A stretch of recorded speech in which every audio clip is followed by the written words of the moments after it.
Salut tout le monde, c'est Cédric, l'ostéopathe de Corparels. Alors aujourd'hui dans cette vidéo, je vais vous montrer comment en fait strapper votre épaule quand vous avez une entorse justement de cette épaule et plus précisément de l'articulation acromio-claviculaire.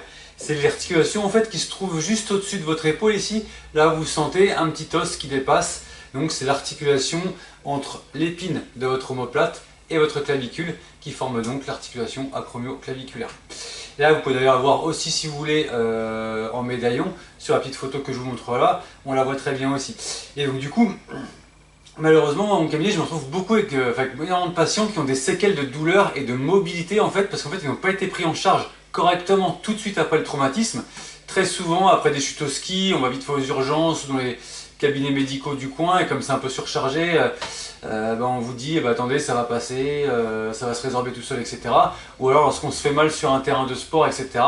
Dans le feu de l'action, soit parfois on peut reprendre le match, soit on rentre chez soi comme ça sans rien faire, ce qui fait qu'en fait les ligaments en fait, ne cicatrisent pas correctement, ils cicatrisent en position longue, ce qui fait qu'à la fin ça va laisser un petit jeu articulaire et votre articulation ne sera plus maintenue en fait comme elle le doit, ce qui pourra éventuellement vous donner effectivement des séquelles de mobilité ou de douleur comme je l'ai dit tout à l'heure, suivant en fait le stade que vous avez dans votre entorse.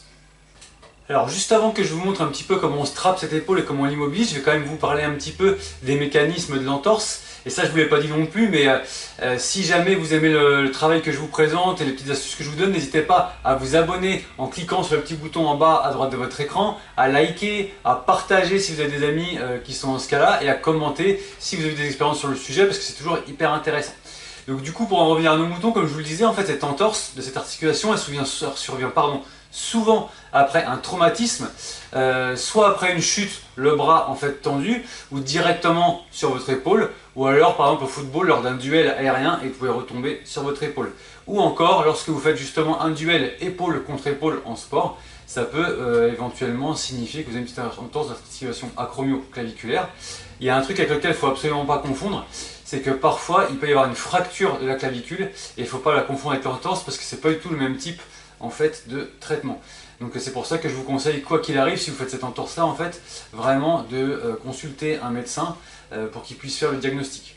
Cette entorse, il faut savoir qu'elle est vraiment rarement grave, mais nécessite vraiment d'être bien prise en charge parce que si on fait mal le traitement, comme je vous l'ai dit, malgré le fait qu'il soit controversé, vous pouvez avoir en fait des séquelles de mobilité, de douleur, d'amplitude, et ça il faut absolument l'éviter, surtout si vous faites du sport. Alors comme je vous l'ai dit un petit peu tout à l'heure, en fait le traitement il est peut-être controversé en fait parce qu'il existe plusieurs stades de gravité au niveau de cette entorse et plusieurs classifications pour justement en fait définir les stades de gravité. Certaines classifications comptent 3 stades, c'est la plus simple, d'autres comptent 4 stades pardon, et en fait la plus populaire et la plus adaptée pour le moment en fait comporte 6 stades. Mais sans vous prendre la tête, en fait, en gros, les 3 premiers stades, en fait, si vous voulez, sont des lésions ligamentaires. Et les autres stades, en fait, comportent des lésions, en plus des lésions ligamentaires, osseuses et musculaires. Et vous entendrez peut-être parler parfois, en fait, de touche de piano. La touche de piano, en fait, c'est quand votre clavicule peut ressortir un petit peu. Et en fait, elle est soit réductible, cette touche de piano, soit dans la classification à 6 stades, elle est complètement irréductible dès le stade 4. Et dans ces cas-là, ça nécessite une intervention chirurgicale pour la réduire. Je ne vais pas vous décrire effectivement tous les stades parce que c'est trop long, trop technique, trop compliqué, on s'en fout un petit peu. En tout cas, pour ceux que ça intéresse, cette classification s'appelle la classification de Rockwood. Donc vous pouvez la consulter très facilement en fait sur internet. Donc maintenant qu'on a fait un petit peu ces généralités sur les stades en fait de gravité, je vais vous parler un petit peu plus précisément du traitement et après on enchaîne tout de suite sur le strapping. Alors en fait le traitement c'est quelque chose de très simple mais souvent il n'est pas bien expliqué ou pas fait. Et encore plus pour les 3 premiers stades en fait c'est vraiment hyper simple, il vous suffit juste de porter en fait le bras en écharpe ou dans un gilet orthopédique comme vous pouvez le voir encore une fois sur la photo que je vous montre. On le porte en général pendant 1 à 2 semaines.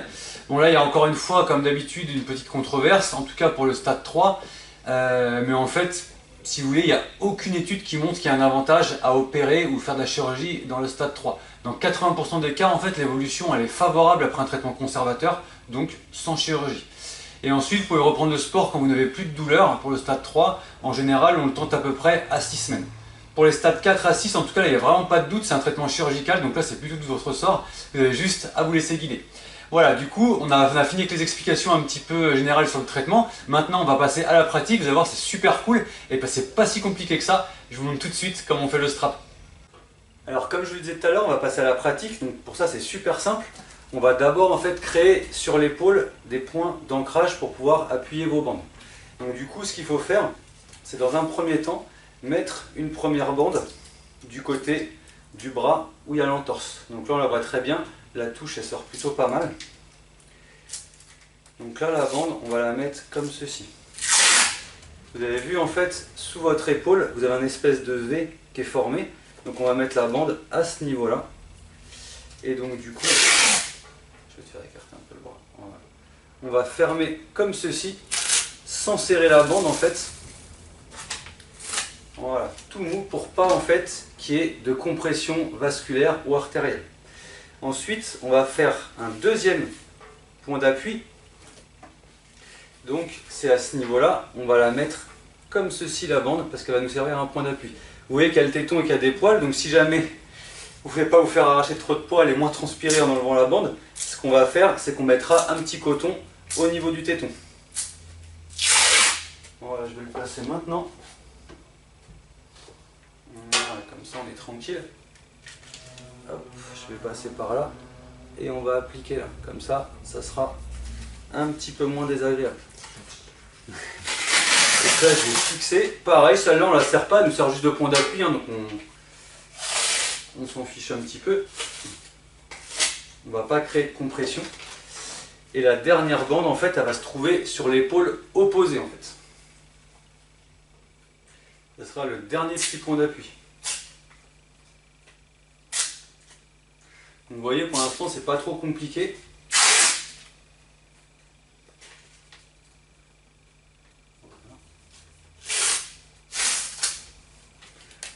Voilà, super.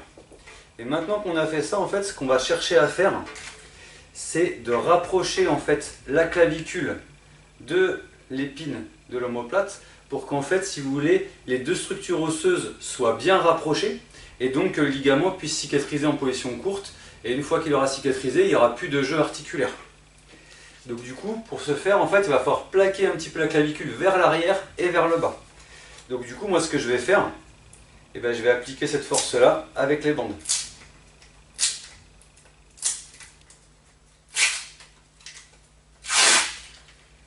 Donc je vais partir de mon point d'appui.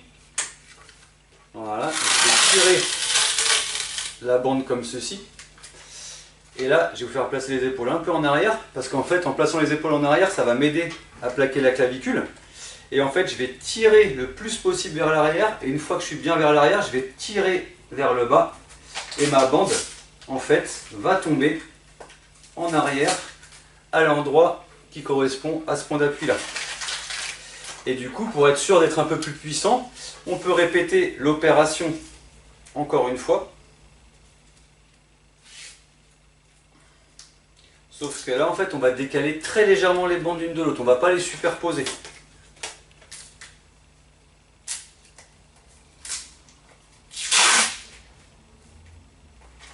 Donc là, je vais partir un peu plus vers l'extérieur.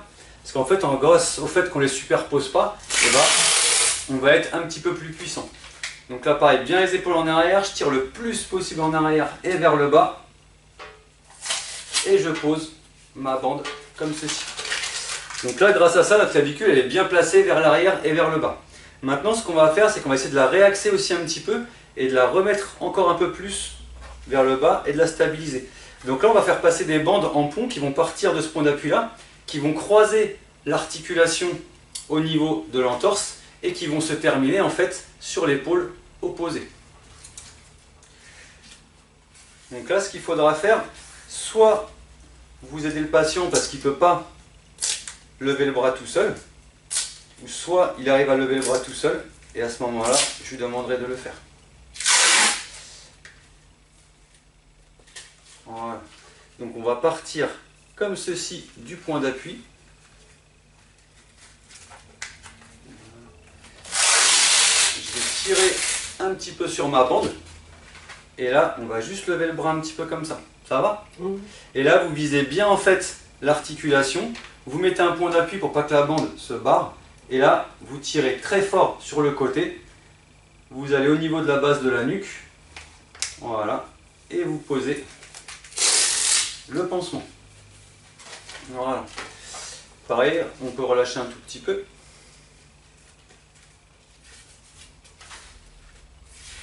Et pareil, on va croiser encore avec une deuxième bande.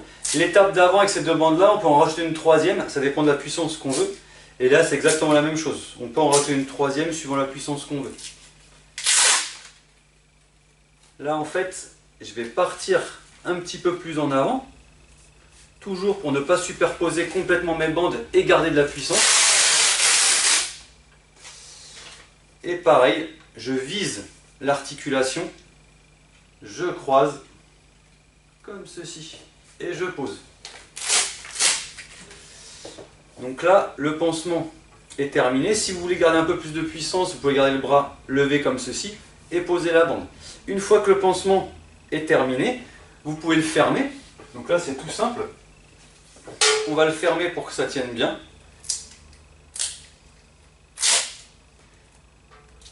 Donc là, je vais me mettre ici. Et pareil, on va faire un petit peu le tour du bras.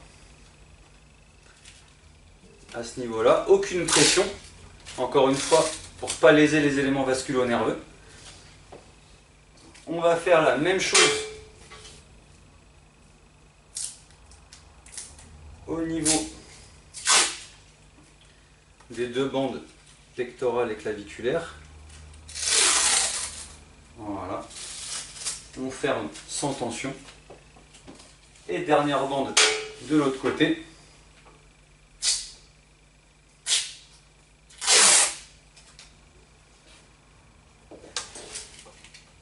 Voilà, pareil. On ferme sans aucune pression, juste histoire de maintenir le pansement. Voilà.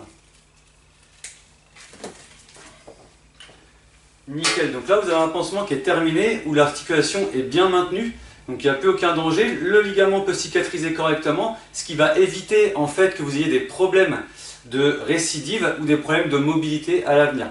L'efficacité d'un strap comme ça dure à peu près 4-5 jours, il faut le recommencer, donc 4-5 jours après, donc vous faites 2 fois, ça fait une dizaine de jours, 10-15 jours, vous voyez comment ça répond, les sensations que vous avez, et normalement vous êtes reparti pour un tour.